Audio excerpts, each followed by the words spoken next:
welcome to the Intuitive Messenger channel. I am Mitchell and thank you for watching. So today is Thursday, May 7th, 2015, and this is the forecast for today and tomorrow. Of course, tomorrow's Friday, the 8th of May, 2015.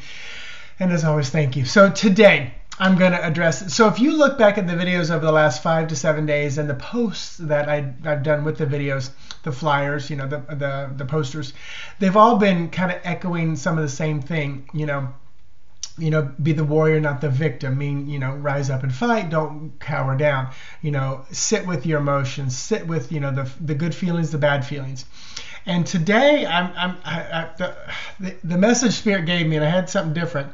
When the energy around you has changed and no longer feels comfortable, you must change your perspective and the way you operate to allow for change and growth within yourself. So people are private messaging me. I'm talking to clients. I'm seeing posts from the empaths of the world. Since last Friday, I have felt the energy. I have sat with my sadness, my melancholy, and Spirit just kept saying, "We're showing you how to work through this. If you pay attention, you will see how to work through this." I've noticed I've been going, man, my email load is way down, and I'm thinking, I'm getting all my work done. I'm having to do a lot of traveling, like normally meetings here, meetings there, which normally I'm at one location all day, my main location.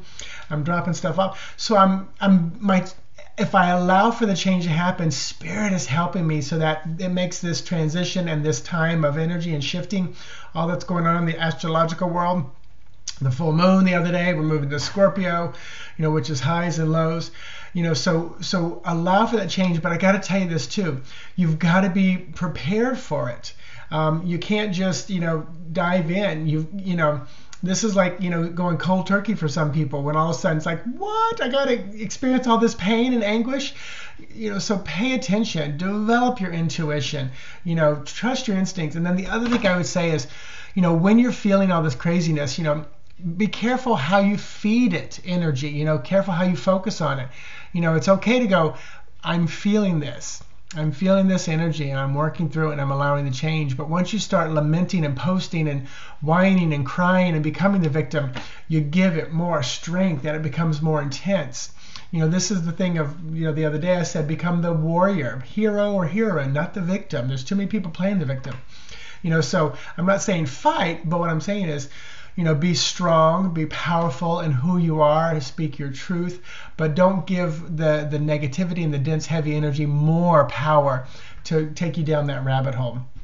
And again, I am empathic. I feel it. I know I don't feel it as heavy as most of you guys out there. So when you're feeling it, look to your guides, look to your angels and say, show me how to work through this. Show me to sit quietly and embrace this where it doesn't take me over the edge.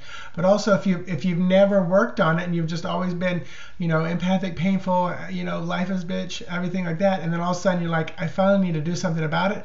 It's going to be tough because you've not worked on it. It's like being a 400-pound person. You're not going to drop that weight like that. It's going to take you probably as long, if not longer, that you got there to get rid of it. So work on yourself. Focus on the 5 dimensions of your wellness, the spiritual, the physical, the intellectual, the emotional, and the social aspect. So I knew this would be a little bit longer one today, but I wanted to address something that I'm seeing so many people go through. So yes, and I'm not going to be a doom and gloom person and say it's only going to get worse, because I believe it'll get better if you start focusing on your intuition, focusing on your guides and your connection to the other side, and you allow that guidance and that help to come in. Then it's going to be so much easier. But I said it on Melinda's show the other night. Jamie, those that do this work, we are going to be the rock stars, and you guys can be the rock stars as well by working on yourself and not let it consume you early on in the game. So let me dive into the numbers. It's going to be a really long one today. Today is the 7th day of the month. That 7 is about analysis, spiritual focus, mysticism, the technology, solitude, the lenormand, and all the numbers add up to 2, which is that feminine principle, unity, harmony, relationships, cooperation. And lenormand for today, the 7th, is this lily card, which is number 30, which is about longevity, which is about sexuality, maturity, can be our seniors, our grandparents, and then the tarot to go along with it is the emperor. So this is about probably a father grandfather figure, definitely. It's like just focus on him today. That's all I'm saying. Connect with him, find him, your father, your grandfather, that senior, that wise man. This could be the senior boss at work, and just kind of focus on them in a very positive, high vibrational way. They may be alone, they may be in solitude, a place that they may be feeling the stuff we're feeling and not know how to deal with it. More and more of the straight men of the world, and I say straight men because they typically don't feel as powerful as the gay men or the women, but they're feeling more and more, which is very interesting that I noticed, because I'm getting a lot of them emailing me going, what am I feeling? And it's overwhelming for them because they're not used to having this emotional surge. So I'm happy, because I think this is what's going to bring the world back into a beautiful balance of masculine and feminine. So tomorrow, number 8 day, that is authority, power to wealth, organization, self-mastery. What a beautiful thing. All the numbers add up to 3, which is speaking your truth, imagination, that playfulness, creative expression, and lenormand to go along with tomorrow. 13, the child card. This is about immature things, young things.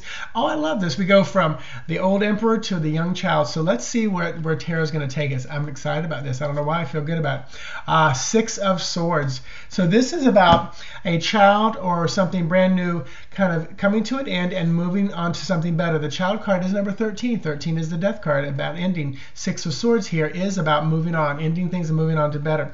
So tomorrow, and again, we're dealing with self-mastering. We're dealing with speaking your truth and creative expression, optimism, energy. So this definitely feels like something young, something new, coming to a conclusion and moving on to something, to a better place.